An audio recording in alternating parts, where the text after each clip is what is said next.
I might be alone in this assessment, but I prefer when Legends class figures do their own thing instead of being forced to scale with some of the larger figures. That's why I didn't appreciate what the Prime Wars trilogy did, where they kind of forced Pipes and Huffer and all these smaller characters to scale up with those other characters. I get why Hasbro's trying to do it, it's trying to give us those characters, but it's not because we're getting Legends versions of it, but it's because they're depriving us of deluxe versions of those characters. I'm glad that Earthrise isn't doing that, it's going back to the proper scale characters such as Deluxe Cliffjumper, although as far as I can tell apparently it's Legends scaled anyway, which is a bit of a bummer. Why are you doing this? Why are you doing this? That being said, I am very alone in this kind of argument. Many people want G1 toy scale. They think that a car should be that tiny compared to another car that's this large simply because that's how it was in the G1 toys, because nostalgia crafts all. But for people like that, there are some figures that fit into both categories, working in both a third-party Legends lineup and also a small Hasbro Legends lineup, comparing with the larger figures. And I think one of the best examples of that would be Iron Factory Warpath. So what is the main strength of Iron Factory Warpath? Well, his main strength is he can fit into both the Chug scale and the Legend scale. Just bringing the nearest mini-bot I had around me, which happened to be Tailgate, yeah, you can see that the mini-bots were taken from a completely different line to the rest of the Diaclone figures, so of course they were much smaller, and apparently a lot of people who collect Chug really want it to remain like that, so they want Legend scale mini-bots, and they want larger deluxe scale Decepticons and regular Autobots. I find the concept completely ridiculous, but hey, that's what people want. But the joy of Warpath here is that he fits into both. He fits into the general Iron Factory third-party Legend scale, as well as your Chug mini-bots in the Hasbro line, as you'll see later in the proper size comparisons. But even on his own, this is a brilliant little H-Tank. I realize many people are kind of getting a bit, exhausted from Warpath being an H-Tank, but I've never minded it personally. Yes, it is probably a better H-Tank than the Hasbro version, just because they've got some nice, sturdiness. Although I guess this will be a U-Tank with the weapon storage, because this, fills out that bit. Here's the interesting thing though, he does have optional weapon parts forming. This section is part of the gun, and these two other rocket pods at the back here. I think it's a brilliant use of weapon storage, but many people may think that it's a bit frustrating. This is what I was hoping for from Cliffjumper, to have the back plates work as a full shield. I'm talking about Earthrise Cliffjumper.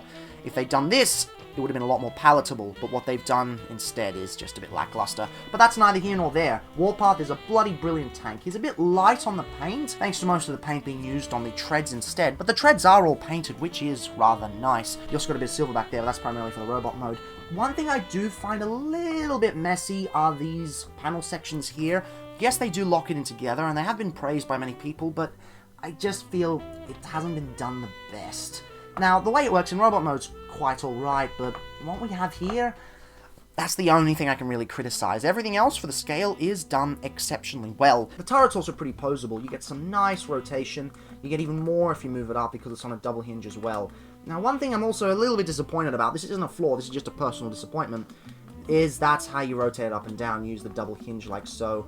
But yeah, in fact, I think I had it back. You can keep it back there if you like, or you can keep it up here if you like. But then if you want to move it up, you have to rotate it like so. That's a bit unfortunate. Personally, this isn't a flaw, this is a design choice, and it's not one that I personally like, but I'm sure that several people will like it. Besides, I don't think turret rotation up and down here is really feasible when it has to collapse into the chest, as most Warpaths do. I mean, would you prefer it to be like the Hasbro Legends one, where they don't even have a barrel chest? No, I don't think so. For a size comparison, here he is next to a standard Legion figure, a standard Legends figure, and here you can actually see how he fits in with that whole Legends sizing pretty darn well. So yeah, if you want a Legends mini-bot collection for the Hasbro Chug line, definitely get this guy. He is very much worth it. But moving on, next to a standard Siege Micromaster, and yes, I found him again, hooray! A not-so-standard LEGO minifigure, and Crumbs. Transformation's actually kind of fun, but first off we have to remove some pieces. You want to untab this from here. When you do tab it in, there are two slots there, as well as the two 5mm ports on the arms there, so then from here these actually separate to form two separate rocket pods. We're going to leave them to the side for now because we can't really transform the rest without it.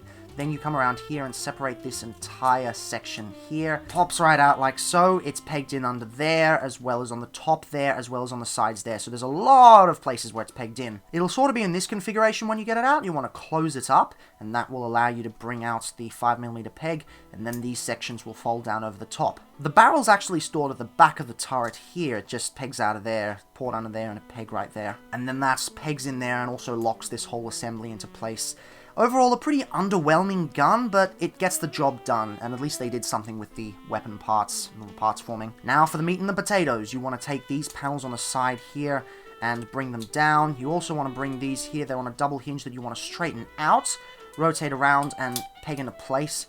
Make sure that's all locked in there. Same on this side. Then you want to take the arms and just bring them out to the side. That will allow you to bring this entire torso section in there on the double hinge and lock it in place there. And then it's also locked into place with these two shoulders, which surprisingly hold in well. You'd think that they wouldn't be, but they hold in quite well. You can then bring the arms down here, and I suppose we'll just deal with them later. For the legs, you want to rotate these forward, extend them, and then rotate the knee swivel. He does actually have a knee swivel separate from the thigh swivel, which is kind of nice. Same on this side. Bring it down, down, also knee swivel, and you can bring up the hip skirt section like so. Kind of a common Iron Factory transformation thing with the hip skirt. It's interesting how they keep doing that. You fold up this panel here, which will allow you to bring up the entire foot, but bring it up all the way, not so it's flat, because that will allow you to get this back section in like so, and then you can bring that down again. So panel, bring up, fold in, and then back, and panel down. For the arms, what you want to do is rotate them 180 degrees, come around to the side and open this thing up. It's actually pegged into the back of the hand, which once you're done, you can actually fold out. Then you can fold that into there and actually peg that whole thing up there. Very nice way of keeping the tread kibble kind of hidden there, and I don't think any Masterpiece rendition has done anything so clean. You should probably get on that. You move this panel just up ever so slightly, which will give you enough clearance to rotate this down. Unfortunately, there's no auto morph. You just have to pull the head up first, and then that whole turret assembly folds right into there. And then you can fold that up, and here we have Warpath in his lovely robot mode. And for me, this is the most definitive version of the character in my collection. Not in the sense this is the one Warpath for me, because I'm sure there'll be several Warpaths in the future that do quite well, but this guy embodies the character the most. He's got a small, stocky stature, but he is bulky, extremely bulky. He just kind of oozes that kablamo, wow, zowie kind of style to him. He's got great posability as well, so that kind of helps, but the fact that they perfectly got his chest design, the fact that even his head sculpt echoes both the toy and the toon designs, it's brilliant. It's a nice mesh of both of them. And yeah, this may be based on a specific IDW design, or may just be pulled out of their ass, but whatever the case is, it's bloody brilliant. You come to the back here, there's also no kibble on display. You do get a butt flap here to allow for some extra back movement, but hey, at least they acknowledged it. I only have one criticism of the figure, and that's the gun. When you push it in, it has to kind of be down at an angle, otherwise it won't go all the way in. You'll notice that it just does not have enough clearance there. That is my only gripe with the figure. Everything else is top form. Even the articulation. But I'll get to the articulation in a minute, because one thing you can also do is get the rocket pods on his forearms for alternate weapon use. And that looks alright, but I prefer them when they are stored on his back, like so. Brilliant method of storing the weapons, and if you so desire, you can have them rotate forward just by bringing up the panel a little bit. Works really, really well. Articulation is very, very solid. You've got a nice ball-jointed head with lots of waggle and upward movement. Nice ball-jointed shoulders with an extra hinge, thigh swivel that works perfectly, epic elbow that looks like a double joint, but it's not, but it gets bloody far. A little bit of a hinge at the arm. Would have been nice for a swivel, but I understand why they don't have one. Nice waist swivel, nice ball joints that work in every direction, even if you move the butt flat back, it works fine. Thigh swivel, nice 90-degree knee swivel if you'd like as well, and a foot pivot and an ankle tilt.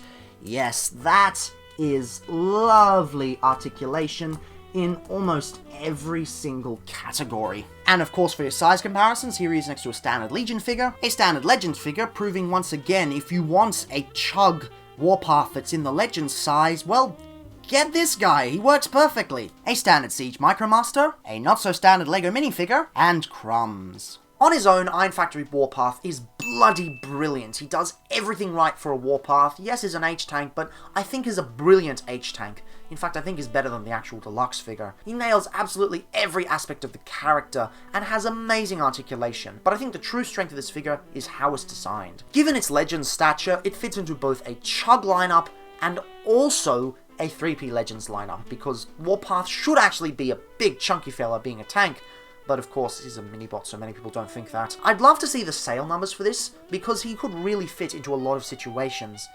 But regardless, he's a bloody good toy, and I think you should get him anyway. That being said, if you truly want a figure to fit into both size classes, you need to play your cards right. And tomorrow's figure does not play its cards right.